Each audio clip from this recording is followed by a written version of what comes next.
Assembly ఆవరణంలో మహాత్మా జ్యోతిరావు పూలే విగ్రహం ఏర్పాటు చేయాలని డిమాండ్ చేస్తూ ఇందిరా పార్క్ వద్ద ఎమ్మెల్సీ కవిత దీక్ష చేపట్టారు. తెలంగాణ జాగృతి, యునైటెడ్ పూలే ఫ్రంట్ సంస్థల సంయుక్తంగా నిర్వహించిన ఈ దీక్ష ఉదయం 11 గంటల నుంచి సాయంత్రం 4 గంటల వరకు జరిగింది.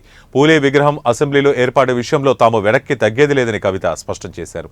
బీసీ రిజర్వేషన్ల విషయంలో ప్రభుత్వం తన చిత్తశుద్ధిని చాటుకోవాలని డిమాండ్ చేశారు. ప్రస్తుతం మనం చూసుకున్నట్లయితే ఇక్కడ జ్యోతిబా పూలే విగ్రహ ఆవిష్కరణ కోసం దీక్ష అయితే చేపడుతున్నారు. అయితే బీఆర్ఎస్ కార్యకర్తతో మాట్లాడే ప్రయత్నం అయితే చేద్దాము.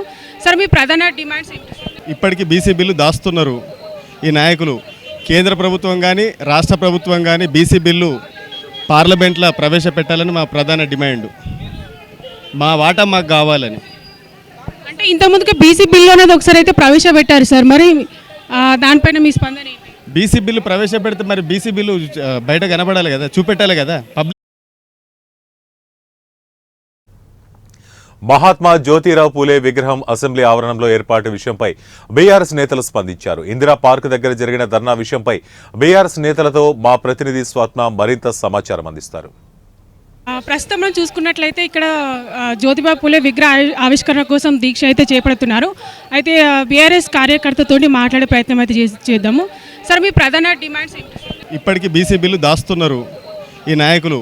కేంద్ర ప్రభుత్వం కానీ రాష్ట్ర ప్రభుత్వం కానీ బీసీ బిల్లు పార్లమెంట్లో ప్రవేశపెట్టాలని మా ప్రధాన డిమాండ్. మా వాటా మాకు కావాలని. అంటే ఇంతకుముందుకే బీసీ బిల్లు అనేది ఒకసారి అయితే ప్రవేశపెట్టారు సార్, మరి దానిపైన మీ స్పందన ఏంటి? బీసీ బిల్లు ప్రవేశపెడితే మరి బీసీ బిల్లు బయట కనబడాలి కదా, చూపెట్టాలి కదా, పబ్లిక్ తెలియాలి కదా, ఎంత మా వాటా ఏమున్నదని మాకు చెప్పాలి కదా. ఇక్కడ జాగృతికి సంబంధించి అని కాదు, ఇక్కడ బీసీ సంఘాల నాయకులు, బీఆర్ఎస్ పార్టీ కార్యకర్తలు, ప్రతి ఒక్క బీసీ సంఘ నాయకులు కూడా ఆడ కూర్చున్నారు స్టేజ్ మీద కూడా. 2 డిమాండ్లతో దీని ఇక్కడ మేము దీక్ష పెట్టాం. ఒకటి, జ్యోతిరావు పూలే విగ్రహాన్ని అసెంబ్లీ ఆవరణంలో పెట్టాలి, అంబేద్కర్ విగ్రహం పక్కన పెట్టాలి అనేది మొదటి డిమాండ్. దానికి ప్రధానమైన కారణం, ఈ దేశంలో 56% ఉన్న బీసీలు, ఎస్సీ ఎస్టీలు, బలహీన వర్గాలు అన్నీ కలిపితే 85 నుంచి 90% ఉంటారు. అంటే 10% ఉన్న వాళ్ళు పరిపాలన చేస్తూ ఉంటే 90% ఉన్న వాళ్ళం అడుక్కునే పరిస్థితిలో ఉన్నాం. అది అడుక్కోవడాన్ని పోరాటంగా మార్చి ఎందుకు మనం పోరాటం చేయకూడదు? అడుక్కుంటే వేసేది బిచ్చం, పోరాడితే వచ్చేది హక్కు. మాకు హక్కు కావాలి తప్ప బిచ్చం కాదు.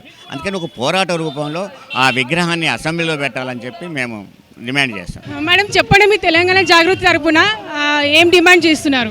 మన ధర్నా చౌక్లో ఇక్కడ అందరూ మన బీసీ సోదరులందరూ కూడా వచ్చేసి ఇక్కడ గుమిగూడారు.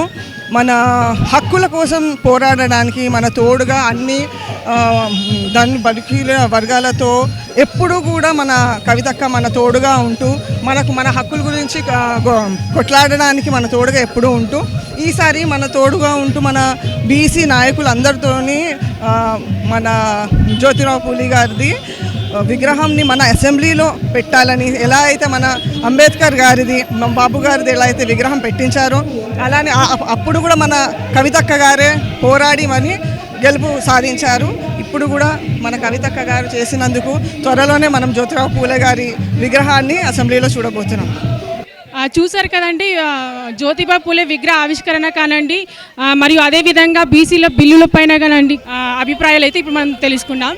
చూస్తూనే ఉండండి 1 టీవీ న్యూస్, హైదరాబాద్.